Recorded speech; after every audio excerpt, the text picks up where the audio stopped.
we're on. Okay, great. Good evening. Welcome to our special committee of the whole meeting. December 2nd, 2024, we acknowledge that the sacred land on which Smith Falls is now located has been the site of human activity for over 10,000 years and is rich in Indigenous history. This land is the ancestral and unceded territory of the Algonquin Anishinaabe Nation. We're grateful to the Algonquin ancestors who cared for the land and water in order that we might meet here today. We are also grateful to the Algonquin people for their contribution in the making of the Rideau Canal, which runs through Smith Falls, and we're mindful of broken covenants and the need to reconcile with all our relations. Together, may we care for this land and each other, drawing on the strength of our mutual history of nation building through peace and friendship, being mindful of generations to come. So we'll call the meeting to order at 5:01 p.m., and I'll look for an approval of the agenda. Moved by Councillor Robinson, seconded by Councillor Miller, that the December 2nd, 2024 Special Committee of the whole meeting agenda be approved as circulated. All in favor? That's carried. Do we have any disclosure of pecuniary or conflict of interest? Seeing none. No approval of minutes or delegation tonight. Do we have any CAO director reports? We do not this evening, Mr. Chair. Okay, great. So with that, I'll take a motion to move in camera. Moved by Councillor Brennan, seconded by Councillor Miller. The Council of the Corporation of the Town of Smith Falls is provided in Section 239(2)D of the Municipal Act as amended. Move into a closed meeting at 5:02 p.m. to discuss labor-employee relations. All in favor? And that's carried.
from our in-camera.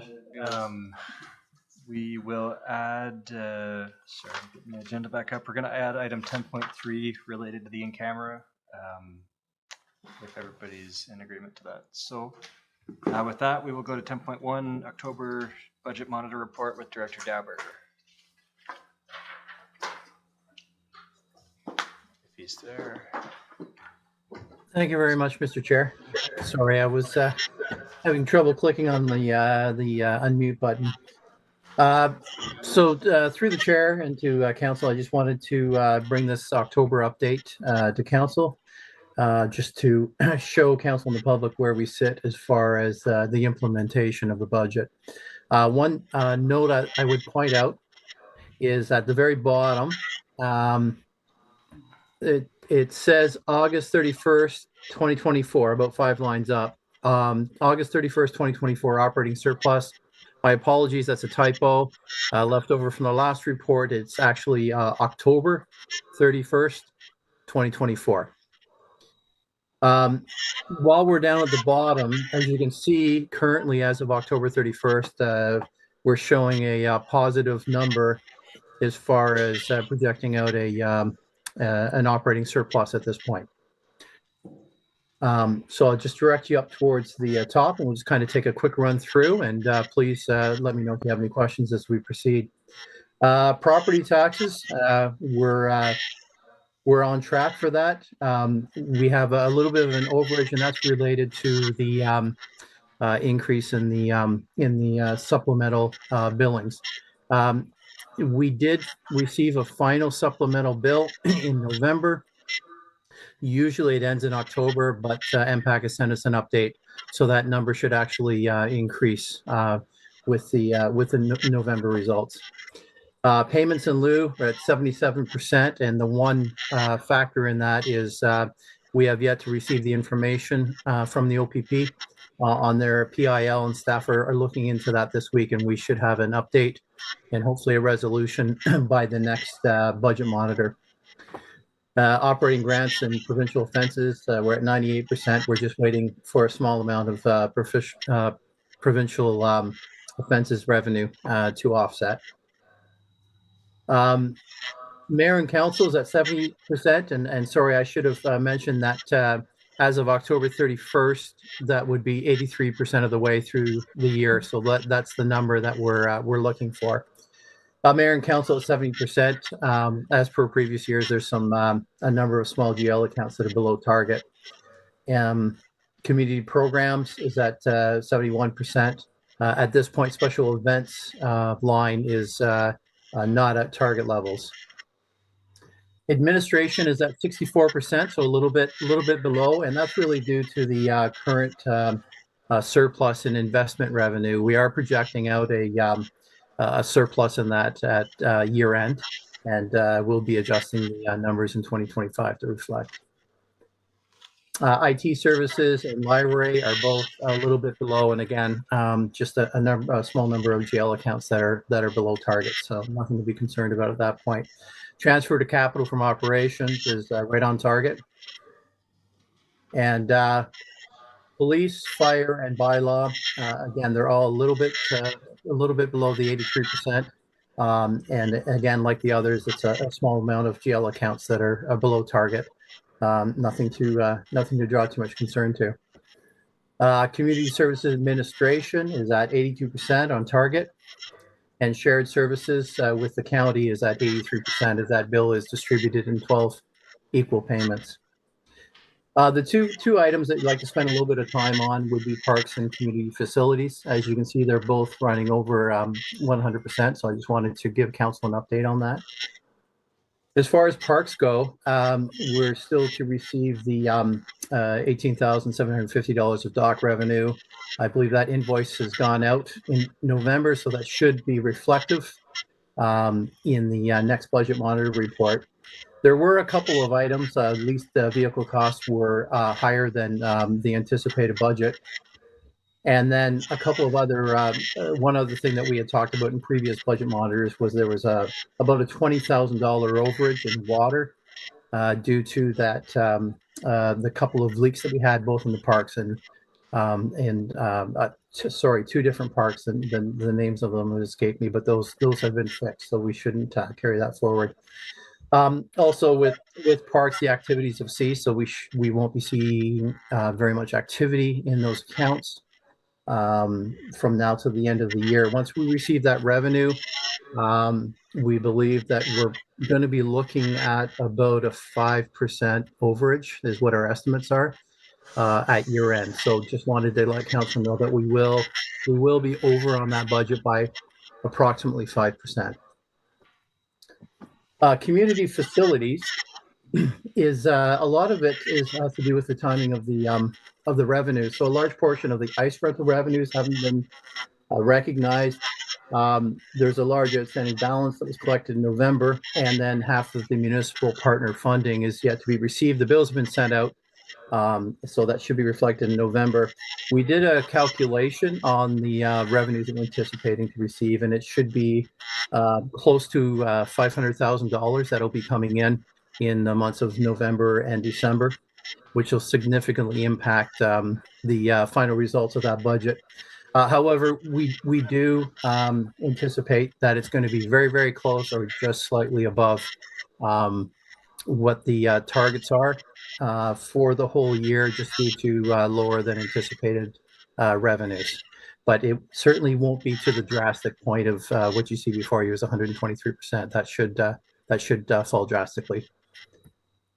Hillcrest, 96%. We will likely see that go over budget as well. The projected revenues are lower than targets. That has to do with a lot of the our legislative requirement to buy back plots when the request comes in. We're projecting out $50,000, so we're projecting out the cemetery's revenue will likely be under by $50,000 of the budgeted amount. With the daycare, as per previous budget monitor reports, there's a timing difference in the revenues, and that'll be tidied up at year end. Once we do the year end report to the county, there's a large portion of the revenues that then get released to the town. And the crossing guards is a little bit on the high end. That really has to do with wages that are higher than anticipated. And there's a fairly significant increase from the compensation review that was finished up earlier this year. Economic development and tourism. A number of GL accounts are below target, running at 46% out of 83% of the way through the year. The largest piece is the BR&E, so the business retention, and I'm sorry, I forgot the E.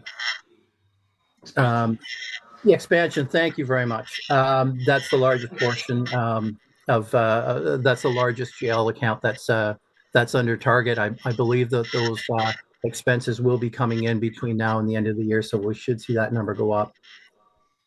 The Business Advisory Center, we're still waiting for that grant, that provincial grant. We have received, there were some backdated grants that we received for 23. So that's up to date. And then now we are waiting on information as to when we'll receive the large outstanding grant for the small businesses. Downtown, oh, sorry, Heritage. I'm sorry, I skipped there. Heritage is a little bit over at this point. The biggest portion of, well, two portions. One is the provincial grant that we received to do with extra staffing, $22,400. It actually has been received as of today, but it doesn't reflect here because we received it in November. So that should be reflected on the next budget monitor. However, there were some property repairs that in 2024, that line was missed in the budget. Some expenses did come in, some repairs need to be done. So that line will likely be over at the end of the year. As far as if that causes Heritage House to go over in total, I think we're going to be pretty close to the 100% point. But next month will give us a clear indication of exactly where we're going to land. Planning is at 35%, and for this, there's a number of accounts that are below targets. We're expecting more expenses to come in. Conservation Authority is completely done for the year. and building inspections. And again, this is the same story I've said before, that there was a report that came that the revenues are quite a bit below budget. At the end of the year, there is the building reserve to draw on to bring that up to zero. And that was excess or revenues that were higher than expenses collected in previous years.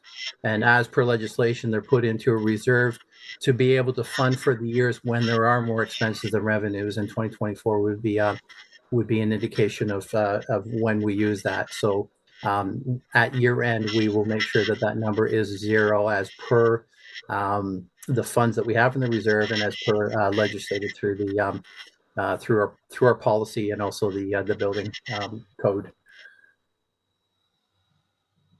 On to Public Works and Services. Public Works is 76%, a little bit below. Some small GL accounts are below target. Engineering is at 81%, so on track. And environmental services are again, like roads, a little bit below. The airport is right on target.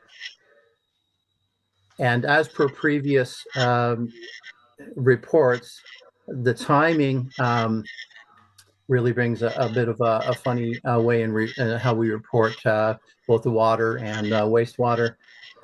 We have experienced, I'm used to seeing both water and wastewater a little bit over. I think I mentioned this one before, but I'll say it again, that we've experienced some higher revenues from wastewater. So we see that as being, it looks like not all the expenses are in, so we're quite a bit ahead compared to what water is. So what we're anticipating at the year end, once we finalize towards the end of January and those billings come in for December, that we should see water come on target. But at this point, it looks like we're going to be looking at a bit of a surplus in wastewater.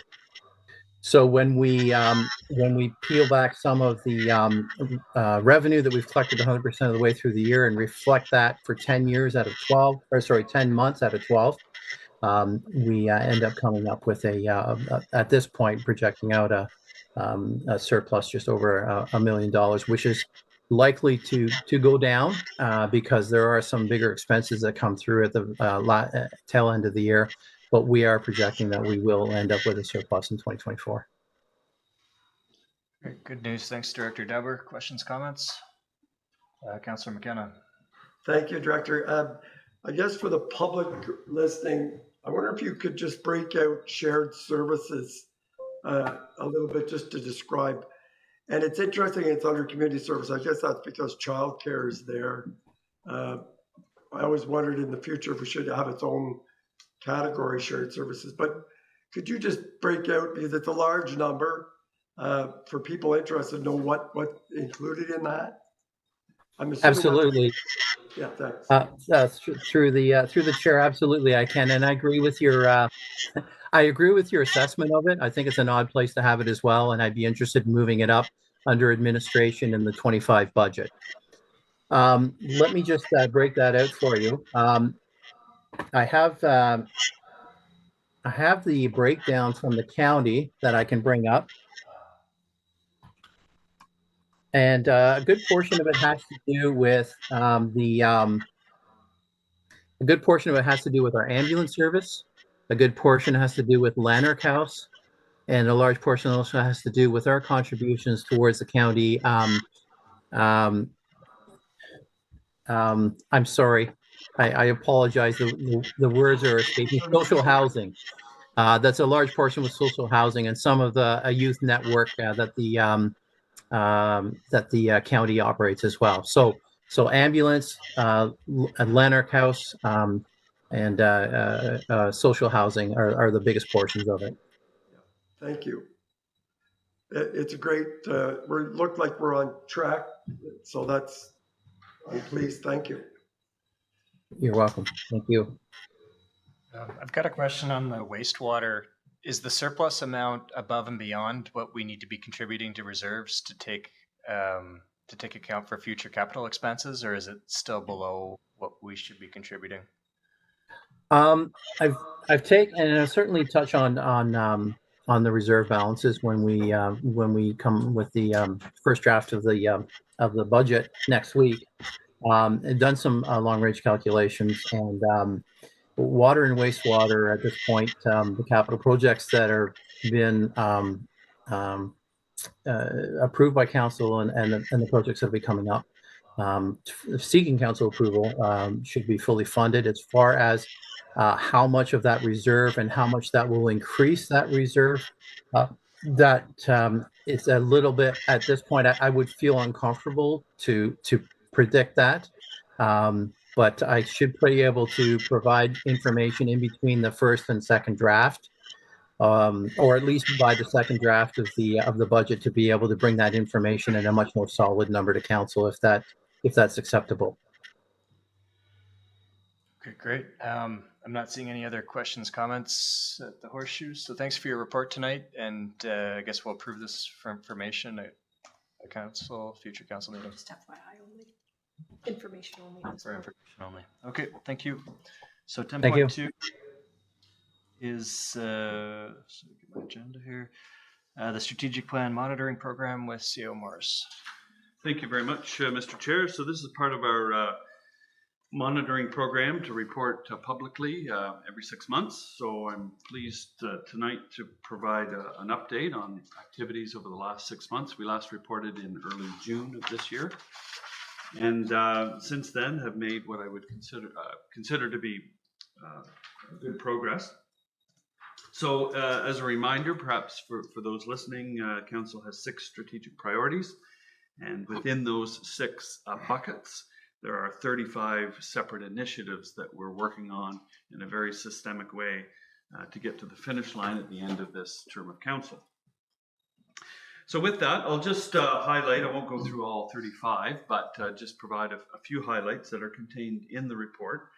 The first priority is transportation networks. So we have one project that's tracking a little bit behind. That's the active transportation implementation plan. So we have an active transportation plan. We need to put some meat on the bone of that and describe what it's going to look like when we implement it and the costs and so on. We decided to take that one on in-house, and so we've had some other priorities, but this winter will be a focus point to get this plan in front of Committee of the Whole. The big one within this area, of course, is Confederation Bridge, and as we know that the design was chosen, the tender closed, it's been awarded. So Director McMunn's been working with the vendor, StructureCraft, to coordinate the building and the installation of the structure. So we expect that to be done in the second quarter of 2025. We have encountered a few, I guess, somewhat surprises in terms of some of the infrastructure that was strapped to the existing bridge. So we'll talk about that next week when we present the capital budget. The other big one in there is the Transportation Master Plan, and as Council will recall, we embedded that within the OP, the Official Plan Project, along with housing needs analysis. So that very large project is well underway, and we should have engagement with committee in January. Mr. Grenke will bring that forward. So the consultant's been doing great work on that one. So if we move on to housing, one of the biggest, I guess, policy enablers for affordable housing is the Community Improvement Plan. So Council may recall that in 2024, we have 15 different programs within the CIP, and we could turn them on and turn them off as you see fit. So attainable housing projects were part of the 24 program. Unfortunately, we didn't get any applications for attainable housing this year. So we didn't move the yardstick too far because we simply didn't get any applications. So Mr. Grenke is going to bring a report, I think, either next week or the week after, to talk about the CIP program, what was funded, and a recommendation for 2025. I mentioned the OP is underway, so I won't repeat that, but it's progressing very well. Under priority 3, which is the waterfront in downtown, one of the big items is the Heritage Conservation District. So that study's been underway since the summer. And we've had engagement with the consultant. In fact, they'll be presenting next week here at this table to talk about what they found and make a recommendation to move that project further along. The third large one within waterfront downtown is the former water treatment plant. Of course, we know that the fire set things back, the fire that occurred in May of 23. But we are moving ahead, and there have been discussions with the proponent, and we expect more information on that early in the new year. Priority 4 is infrastructure renewal. The big one there was the asset management plan. Of course, we checked that box off in August. So that is a critical policy document to inform the 25 budget and beyond. It also checked a box off with our regulator, the ministry. We need the plan in place and posted on the website. That's been done. So that was a big accomplishment. The procurement policy is underway. It's tracking a little bit behind schedule, but again, over the winter months, we expect to move that one forward.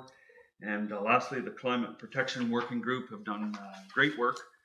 We've achieved the milestone number 1 requirements, and milestones 2 and 3, that's to identify targets and to start preparing the plan, the climate action plan.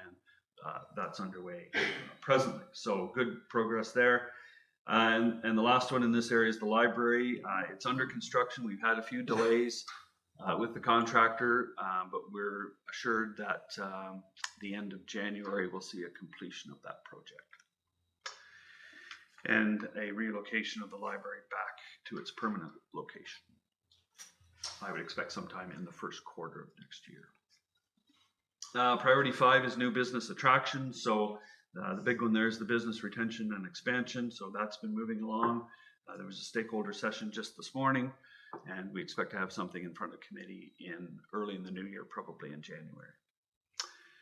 The other one is opening up industrial land, making it investment ready. We have an environmental impact study underway for the Walker Road corridor, which is on the fringe of the existing business park. So that's going to lend insight into what a future expanded business park could look like in that area. And the other big one there was the high frequency rail. As we know, council supported it through a resolution, and the resolution was specifically for a station stop here in Smiths Falls. So right now it's in the hands of the federal government, so we're patiently awaiting a decision to proceed, and if that is the decision, what the route will look like if it does proceed. So more to come on that, I hope, in the first quarter of next year.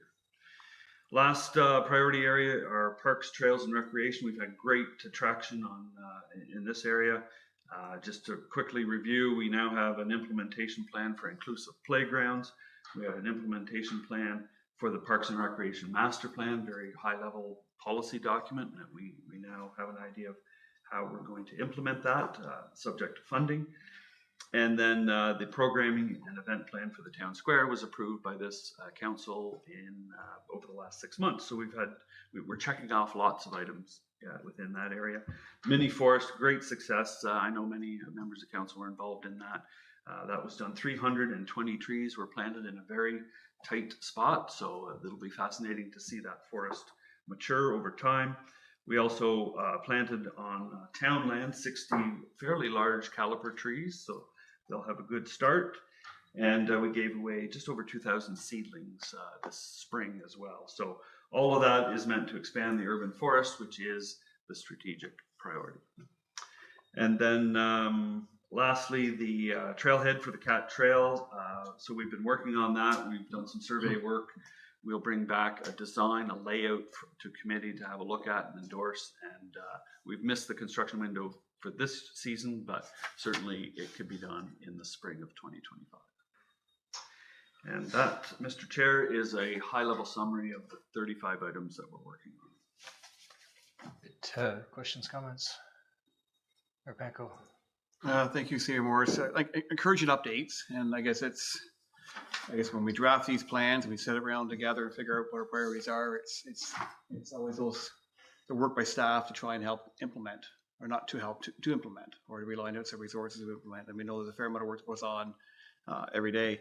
Want to focus primarily on, really gets relates to under the transportation side of it, the active transportation plan and transportation master plan, as well as improvability within town and beyond, and accessibility improvements. And we've seen, initiatives the last couple of years to really try to improve accessibility, remove barriers, correcting the cutout, creating better cutouts at certain intersections, or modifying the curbs at intersections to allow for the access. Still a lot of barriers in town, and we know this impacting people, and it's creating challenges. And so I'm wondering how that fits into really items 1.1, 1.2, I guess 1.4 and 5, really in some cases. So will there be an emphasis on that? And as much as we've done a lot of work, as long as barriers remain, I think it's creating challenges for members of our community. I think we're seeing more people relying on mobility devices, wheelchairs, our aging population, people living with disabilities. It's getting harder to get around at times. So just wondering how that will fit into the bigger picture. Yeah, great question. So through the chair, so we attack it in several ways. Certainly new construction is all built to AODA standards. So the more reconstruction work we do, the faster we'll get to the finish line in terms of becoming fully accessible. But Public Works have been doing a lot of replacing, the traditional high back curbs where we can. A good example was when we put the new sidewalk leading to the Railway Museum of Eastern Ontario in place. There's an island at the William Street intersection which was not accessible. There were traditional high back curbs, so we made it, the barrier-free type curb. So that's a good example of a project that wasn't within scope, but we made it within scope because it led to the new sidewalk, so it just made sense to do it. So we're doing lots of that. We're putting in lots of tactile markers at intersections and lowering the curbs. Another good example would be just this year we did Market and Russell as an example. So all 4 quadrants of that intersection are now accessible. So, but the fact remains, as you pointed out, there's still a lot to do out there, and so we tend to take it on a demand basis. We look at where we've had input from people, but the 1.4 in our plan, to look at closing those gaps, will take a more tactical approach. And so we need to look at the highest used routes, for instance. So if we have an active transportation route, then obviously that should be our priority to make sure everything along that route. So what I would say is the good work that we're doing now will be more focused once we identify the priority routes, and that'll give us a basis to prioritize all the requests that we get. I think it's a follow-up, and we'll see in the obvious, I guess, maybe see it's the role of Accessibility Advisory Committee and perhaps checking in with the community, surveying the community to see where those higher use routes are, where are the barriers. And I think it's with the exception of us going out there and examining or trying to get around town, even in a wheelchair or something, just to truly understand what barriers are there and checking with the community so we were able to focus on those higher need areas for sure. Yeah, that's a great suggestion. I think we can do some public outreach as part of building that plan. Okay. Yeah, for sure. Thank you. Councilor McKenna. Thank you, Mr. Chair. Sir Morris, I'm looking at just 3.2, the collaborate with Parks Canada, and I understand engagement is underway. It's kind of, I know it's vague, and part of that is perhaps the pace that they work at, not necessarily the pace that we would like. Can you elaborate? And is that strategy part of an overall relationship strategy with Parks Canada? They're a key partner with us on many, many files. This is just one. Could you just say it's underway? Yeah, so I think through the chair, that's a really good question. So we've accomplished a few things, and I should preface it by saying there's been some turnover at senior management at Parks Canada. So that's natural evolution, but unfortunately it affects momentum in terms of getting a few things done. But what we have established, and you're right, that's a long-standing relationship that we're constantly cultivating and improving. But what we did as staff is we identified all of the 35 initiatives we had, we identified everyone that related in some form or fashion to Parks Canada. And I think there were 16 of them. So we summarized that and sent it to Parks Canada, and then we had a follow-up meeting where we talked specifically about what needs to be done, and more importantly, what they need from us to remove barriers to get some of these things done. So I'll give you an example. Anything that's on Parks Canada land typically needs an archaeological assessment if we disturb the soil. So if we put, I don't know, a light in to illuminate the Bascule Bridge, that requires an archaeological assessment. If we dig 10 centimeters below the surface to put a concrete pad in to put a bench on, that requires an archaeological assessment. The assessment can eclipse the cost of the project by 10 times. So what we've been working on is maybe a more tactical approach where we look at a area-wide archaeological assessment. Because the fact is, much of the land, or a percentage of the land, has been disturbed already, right? Either through the building of the canal or any improvement since it opened in 1832. So we're having a conversation about the practicality of doing an archaeological assessment every time we dig a hole. And so we're getting some traction in terms of who's going to do that, and so that's one of our conversations. But I think the biggest step forward we made is we took the projects that have a relationship with Parks Canada, and Council knows much of the land is either owned or controlled by Parks Canada on the water. It looks like town land, but it's typically leased land, so we need their permission to do stuff. But the priority here is to help them develop their area plan. Their plan for the Smiths Falls lock stations.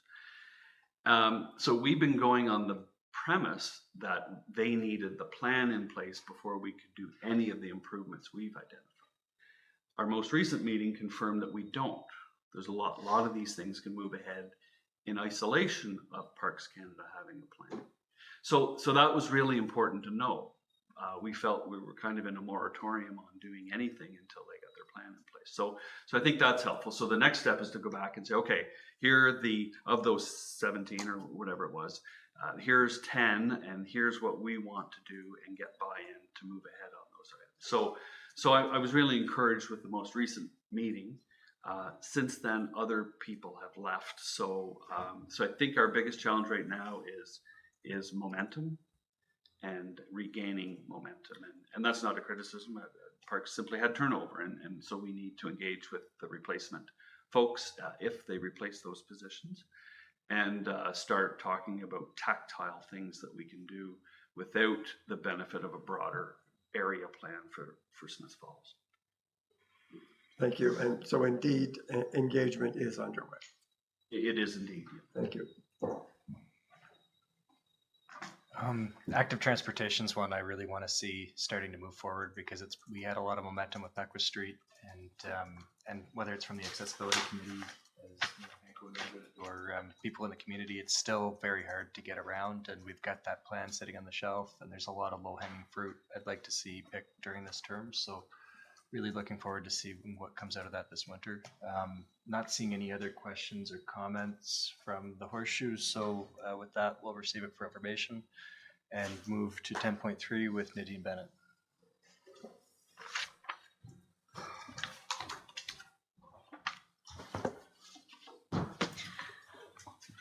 Good evening. Tonight I'm here to seek council approval to bring forward a bylaw. Recently, staff met with the CUPE Union, Canadian Union of Local Public Employees, Local 1664, and this group of employees is our public works group, and there's 10 members in that group. So we recently held negotiations with their representatives and met with them on 3 occasions. And on Friday, we came to conclusion and ratified those decisions. So again, tonight I'm seeking the approval from council to bring forward a bylaw to authorize execution of a collective agreement with our members. Great, thank you. Seeing thumbs up. So we'll put that on tonight's council meeting. Thank you, Nadine. Thank you. Are there any committee, board, and external organization updates tonight? Seeing none, we've got no other business, so I'll take a motion for adjournment moved by Councillor Robinson, seconded by Councillor Brennan, that the committee adjourn its proceedings at 5:59 PM and stands so adjourned until the next committee meeting. All in favor? That is carried. So we'll take a Short recess.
We're back, Mayor Panko. Okay, welcome back everyone to this regularly scheduled meeting of Smith Falls Town Council for Monday, December 2nd, 2024. On December 2nd, 2024, we acknowledge that the sacred land on which Smith Falls is now located has been a site of human activity for over 10,000 years and has rich and indigenous history. This land is the ancestral and unceded territory of the Algonquin and Anishinaabe Nation. We're grateful to the Algonquin ancestors who cared for the land and water in order that we might meet here today. We're also grateful to the Algonquin people for their contribution in the making of the Rideau Canal, which runs through Smith Falls. We are mindful of broken covenants and the need to reconcile with all relations. Together, may we care for this land and each other, drawing on the strength of our mutual history of nation building through peace and friendship, and be mindful of generations to come. I call the meeting to order at 6:02 p.m. And as for the motion for the approval of the agenda with consent of council, we'll add item 10.1, which relates to the labor relations employee recognition. And the motion for the agenda approval is with Councillor Quinn, please. Thank you, Your Worship. Moved by myself, seconded by Councillor Robinson, that the December 2nd, 2024 regular council meeting agenda be approved as circulated. Circulated or amended? Amended. As amended, please. Amended. Yes, thank you. Moved by Councillor Quinn, seconded by Councillor Robinson, that the December 2nd, 2024 regular council meeting agenda be approved as amended. All in favor? That's carried. Thank you. Ask for disclosure of pecuniary interest and or conflict of interest or general nature thereof. Seeing none, our motion for approval of minutes is with Councillor McKenna, please. Thank you, Your Worship. Moved by myself, seconded by Councillor McGuire, the minutes of November 18th, 2024, November 25th, 2024. Council meetings be approved as circulated. Thank you. It's moved by Councillor McKenna and seconded by Councillor McGuire that the minutes of the November 18th, 2024 and November 25th, 2024 council meetings be approved as circulated. All in favor? Carried. Thank you. Okay, council reports, updates, and announcements. Councillor Quinn. Thank you, Your Worship. Just a few things this evening, very briefly. I want to, even though I'm not the council rep for the Downtown Business Association, but I do want to thank them for getting our lovely light standards all lit for the weekend when we had lighting in the park. It looked wonderful, and it was funny what happened out there. Apparently there was 2 ground fault receptacles in each one of their poles, and one of them kept tripping, wasn't being used. So anyways, got that figured out. That's marvelous. The Real Deal, they had a great online auction, and as we heard, they're 35 years in business, and they're all geared up and ready to go for Christmas. They've got all kinds of things there, so stop and get some great deals. And the other meeting that I had was with the Cataraqui Trail. Everything looking very good. The trail's in good shape, should be good for the winter for everyone to enjoy, and our next meeting will be in January. That's all. Thank you. Thank you, Councillor Miller. Thank you. So this afternoon I attended the Smith Falls stop in the Pebble Mosaic Tour held by Lanark County Interval House. And our mosaic is right here outside of Town Hall, and it's beautiful. It honors victims and survivors of gender-based violence. And I would encourage residents to come and see it if they haven't already. So this tour was part of the 16 Days of Activism that the agency is leading this month, and more information is on their Facebook page. Thank you. Any other, Councillor McKenna? The Old Home Week Committee has been actively meeting. They've ramped up their the frequency of their meetings. I want to let you know that in the last Old Home Week playing cards, deck of cards were introduced as a fundraiser with either prominent citizens or prominent pictures of our beautiful town. The new cards for 2025 are now on sale as part of the fundraiser. They're quite beautiful. You won't be surprised to see Olympians, professional golfers, some local politicians, both past and current, some beautiful features of our community. It's a wonderful, high quality card, which are for sale. And I hope, I expect council members will. They make great stocking stuffers. So any member of the committee has them. They'll be selling them at the Bears games, the Rideau games, and I'll be carrying around with me. If anybody wants a deck of cards, please see me. Thank you. And you say the price? $20. $20. Okay, Cheap, but very good. they're worth 40 or 50, but special rate, $20. Okay, thank you. Anyone else? No? I have a couple myself, just on, I don't think I mentioned this before, but on November 19th, I was invited to drop the ceremonial puck at the Battle of Ontario, which included really, I guess, the most, the top, the All-Stars and Young Stars, I guess, of the 2 primary junior leagues in Ontario, including, of course, the Central League here, and a number of Bears players were participating. So it was a big event. The arena had numerous professional scouts, American University scouts, Canadian scouts for major junior leagues.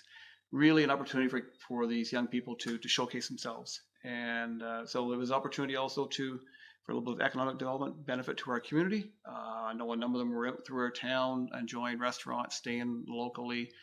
It was I think there was 12 games over the 2 days. So a lot of hockey, a lot of really competitive hockey, but thanks to the Flosi family and the Bears for bringing that in and hosting this event in Smith Falls in our beautiful arena. November 19th also, the Falls Food Hub had its meeting. It's hosting, I forgot to write down the date, but a Sens alumni game is coming for January as a fundraiser. So, do you have the date? I should have written it down, sorry, but look for notification on that. There will be an opportunity, I believe, also for some local people to get in and play with some of the Sens alumni. So if you're interested, stay tuned for those details. And on the 20th, the Police Service Board addressed the budget at a regular Police Service Board meeting and provided some draft approval, not final approval, draft approval so staff at the town could work on the full budget. The PSB is meeting again Wednesday of this week to again address the budget. I think it's probably already public knowledge. It's a significant increase. It's about a 21% increase, about a $1.1 million overall increase to the town's budget, meaning about 6%. But I won't make all my comments on that right now. We have a meeting to discuss that, and I've got my own thoughts. I think Councillor McKenna talked about the county budget and the impact on the town. Our share of the shared services agreement is about a 7% increase, and which is bigger than the increase absorbed. It will be absorbed by other municipalities across Lanark County, but the biggest reason for that is I think we've had a higher level of growth than others. So the weighted assessment for the town has grown more maybe than our neighbors over the last year.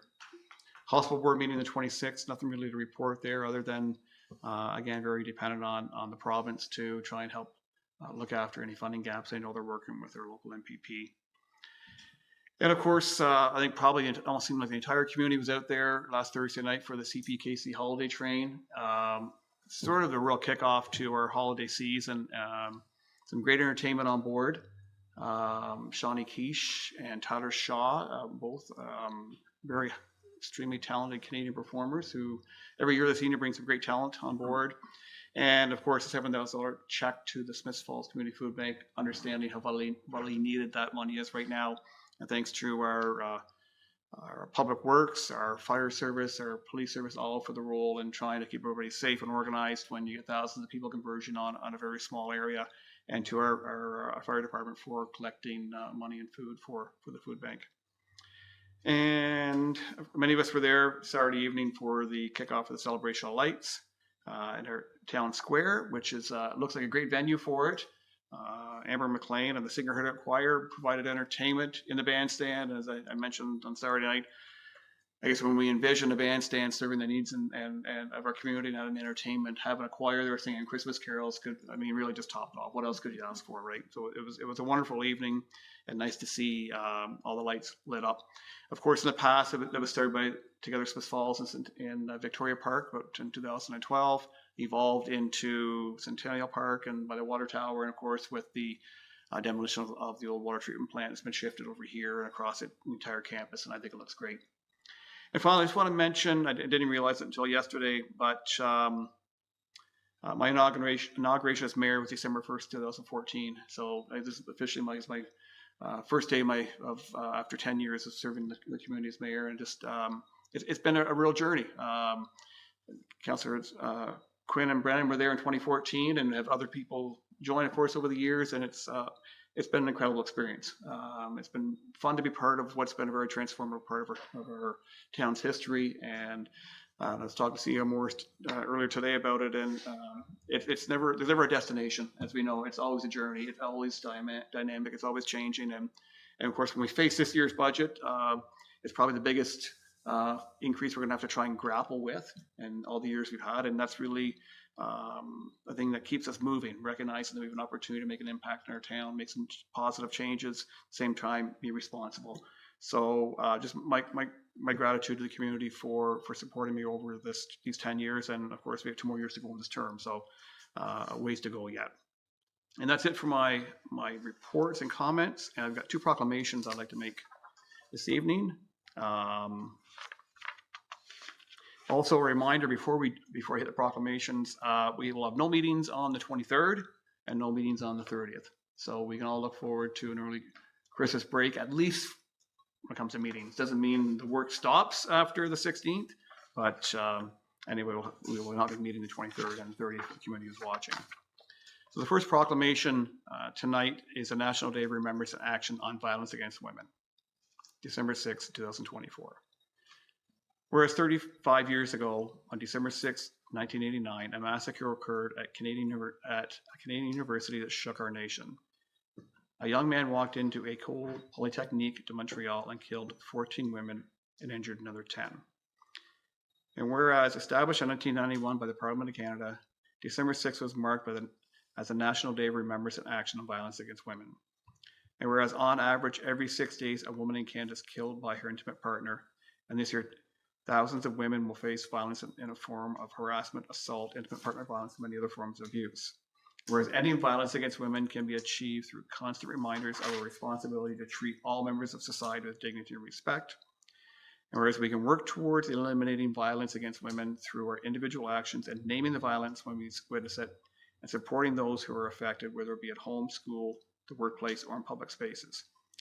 Now, therefore, I, Sean Panko, Mayor of the Town of Smiths Falls, do hereby proclaim December 6, 2024 as a National Day of Remembrance and Action on Violence Against Women. And my second proclamation is International Day of People with Disabilities, December 3rd, 2024. Whereas International Day of Persons with Disabilities, we recognize and celebrate the equal rights and dignity of persons with disabilities everywhere and reaffirm our commitment to building a world where people with disabilities are afforded the opportunities, independence, and respect they deserve. Whereas it is a global celebration that acknowledges that many achievements persons with disabilities have made, this day is also mobilizes support for our critical issues related to the rights and well-being in all aspects of society, including political, social, economic, and cultural life. Whereas the Town of Smith Falls recognizes the trauma persons with disabilities are experiencing, as well as the resilience and the valuable contributions they are making to remove barriers and advance accessibility and inclusion. Whereas the Council of the Corporation of the Town of Smith Falls is committed to creating and maintaining an accessible and inclusive community and upholding the principles of the Accessibilities for Ontarians with Disabilities Act, AODA. And whereas we affirm our commitment to identify, prevent, and remove barriers to equitable access and inclusion for persons with disabilities who live, work, and visit the Town of Smith Falls. Now, therefore, I, Mayor Sean Panko, on behalf of the Town of Smith Falls, hereby proclaim December 3rd, 2024 as International Day of Persons with Disabilities. So moving forward with our agenda, we do have a consent agenda, which is with Councillor Miller, please. Thank you. Moved by myself and seconded by Councillor Robinson that items in consent report number 13-2024 received from the clerk be received and adopted. Thank you. So moved by Councillor Miller, seconded by Councillor Robinson, that the items in the consent report number 13-2024 received from the clerk be received and adopted. Over to you, Clerk Costello. Thank you. There's 3 items on this evening's consent agenda, all coming from last week's Committee of the Whole meeting. The first 2 being bylaws, one for 18 Elm Street East Development Agreement, the second being the adoption of housekeeping amendments to the zoning bylaw, and the third item is a resolution to formally appoint student counselors for the remainder of the 2024-25 school term. Thank you. Anyone like to pull anything out for individual discussion or consideration? No? All those in favor? Carried. Thank you. On to our bylaws. Councillor McKenna. Yes, moved by myself, seconded by Councillor Robinson. A bylaw to authorize a memorandum of settlement between the Corporation of the Town of Smith Falls and the Canadian Union of Public Employees, Local 1664, CUPE, be received and read a first time and taken as read a second time. Thank you. May I borrow that, please? Thank you. Moved by Councillor McKenna and seconded by Councillor Robinson, a bylaw to authorize a memorandum of settlement between the Corporation of Town of Smith Falls and the Canadian Union of Public Employees, Local 1664, CUPE, be received and read a first time and taken as read a second time. All in favor? Carrie, discussion, please. Yes, Your Worship, in these times where some labor relations are protracted and not going so smoothly, we're really pleased that senior management and our Canadian Union of Public Employees sat down together, worked hard, exchanged ideas, and they come up with a settlement that is fair to both our CUPE employees and to the corporation. So it was really well done in a relatively short period of time. And I guess it speaks to our wonderful employees that we have in the town that they've come to this agreement. Thank you. Any further comments? You have a third The reading. 3-year agreement, just. Okay. Yeah. Thank you. Third reading, please.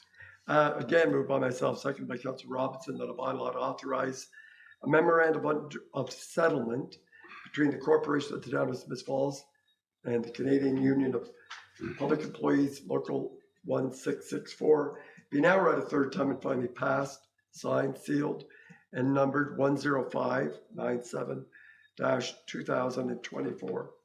Thank you. It is moved by Councillor McKenna and seconded by Councillor Robinson that a bylaw to authorize a memorandum of settlement between the Corporation of Town of Smith Falls and the Canadian Union of Public Employees, Local 1664, CUPE, be now read a third time and finally passed, signed, sealed, and numbered 10597-2024. All in favor? Carried. Thank you. On to our confirmatory bylaw. Councillor Brennan, please. Thank you. Moved by myself, seconded by Councillor Quinn, that a bylaw to confirm the proceedings of the council at its meetings on the 4th, 18th, and 25th days of November 2024 be received and read a first time and taken as read a second time. Thank you. Moved by Councillor Brennan, second by Councillor Quinn. The bylaw to confirm the proceedings of council at its meeting on the 4th, 18th, and 25th days of November 2024 be received or read a first time and taken as read a second time. All in favor? Carried. Discussion, please. Strictly procedural, just confirms those meetings. Thank you. Third reading, please. Moved by myself, seconded by Councillor Quinn, that a bylaw to confirm the proceedings of council at its meeting on the 4th, 18th, and 25th days of November 2024 be now read a third time and finally passed, signed, sealed, and numbered 105/96/2024. Thank you. Moved by Councillor Brennan, seconded by Councillor Quinn. The bylaw to confirm the proceedings of council at its meeting on the 4th, 18th, and 25th days of November 2024 be now read a third time and finally passed, signed, sealed, and numbered 10596/2024. All in favor? That's carried. Thank you. On to adjournment. Oh, we have trivia tonight, don't we? Thank you for the reminder. Councillor McKenna. Again, thanks to Councillor Brennan for introducing this a few years ago, and we've got away from it, so I'm really pleased to bring it back, some Smiths Falls trivia. Councillor Robinson, you can't peek at the book while he's reading it. So if anybody's wondering, my trivia comes right out of most of it. A little warm up because it's been a while. Lanark County owns and operates hundreds of kilometers of highways and roads. Which road in Lanark County is the busiest vehicular traffic? Lanark County Road or Highway 7? Lanark County Lanark County Road, owned and operated. The road to Smiths Falls. 43. Highway 43 between Perth and Smiths Falls is the busiest vehicular traffic road in Lanark County. So that was just a warm up. Councillor Brennan got that. Okay, here's the real, in what decade did Smiths Falls build its first bike paths? In what decade? 70s? 70s? Anybody else? I would say, in what century did Smiths Falls build its first bike paths? 19th. Anybody? In 1897, a group of active cyclists received a $40 grant from the town of Smiths Falls, and I'll just give you a little bit more. The guys on the bike team were Charlie Green, Herman, Jerry, etc. So eager were these members of the bicycle club for a smooth surface to ride upon, they requested permission and received a grant of $40 from the town in 1897 to put down a cinder path on Jasper Road, across Slize Rapids, and up Queen Street. And another cinder bicycle path was laid out along Rideau Avenue in 1897. And the town bylaw at the time forbade any horse traffic on those bike paths. So 1897 was our first bike path. So that's the well done trivia. Awesome. Who's got it at the next council meeting? I see you flick your hand there, Councillor Robinson. I'll do it. Okay, thank you. Oh, you have the adjournment anyway, so it's all up to you now. All right.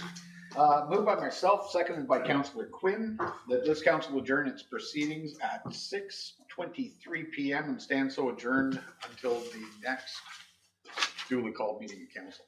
Thank you. Moved by Councillor Robinson, seconded by Councillor Brennan. This council adjourns proceedings at 6:23 p.m. Stands so adjourned until the next duly called meeting of council. All in favor? We're adjourned. Good night, everyone.